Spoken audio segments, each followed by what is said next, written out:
Voilà, je crois que dans les enjeux d'aujourd'hui et du futur, la relation de travail entre le médecin généraliste et le pharmacien de référence sera de plus en plus capitale.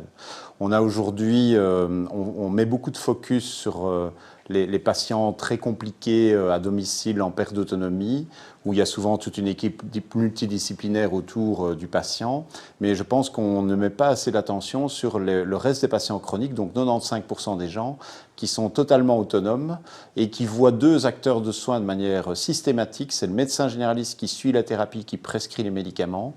et le pharmacien qui délivre. Et si ces deux acteurs travaillent mieux ensemble, ça permettra de retarder l'évolution de la perte vers la perte d'autonomie liée à la dégradation de la pathologie. Comment on peut collaborer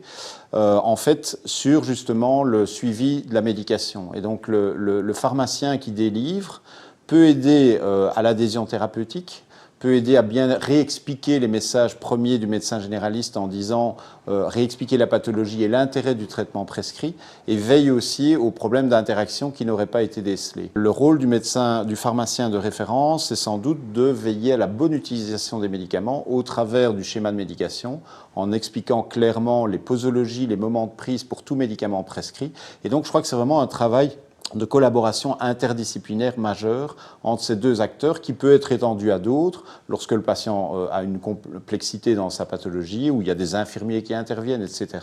Et donc c'est vraiment une approche globale et intégrée de soins intégrés, ce que les autorités plaident aujourd'hui. On peut même aller plus loin parce que le pharmacien de référence est évidemment en contact avec une majorité de la population. On a des gens qui sont en très bonne santé, des gens qui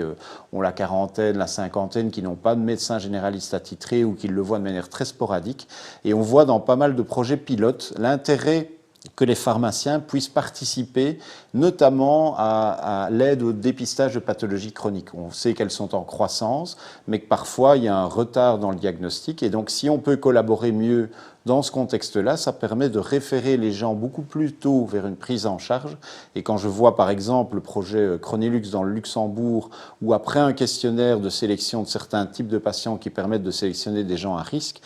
ils détectent en faisant une mesure très rapide, qui n'est pas nécessairement une mesure ultra précise, mais qui donne un indicateur, 5% de gens diabétiques qui n'étaient pas diagnostiqués et 48% de gens en état de prédiabète. Et on voit toute l'importance, parce que des gens qui sont en état de prédiabète, s'ils font un peu d'exercice, qui perdent un peu de masse corporelle, la moitié risque de ne pas devenir diabétique. Donc c'est vraiment un travail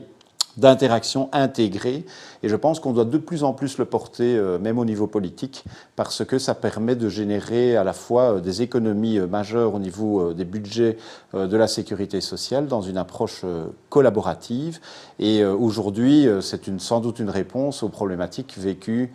par l'État pour financer les soins. Donc je pense qu'on doit de plus en plus discuter de ça entre médecins et pharmaciens, et le pharmacien de référence dans ce contexte est un acteur privilégié de collaboration avec le médecin généraliste qui tient le DMG.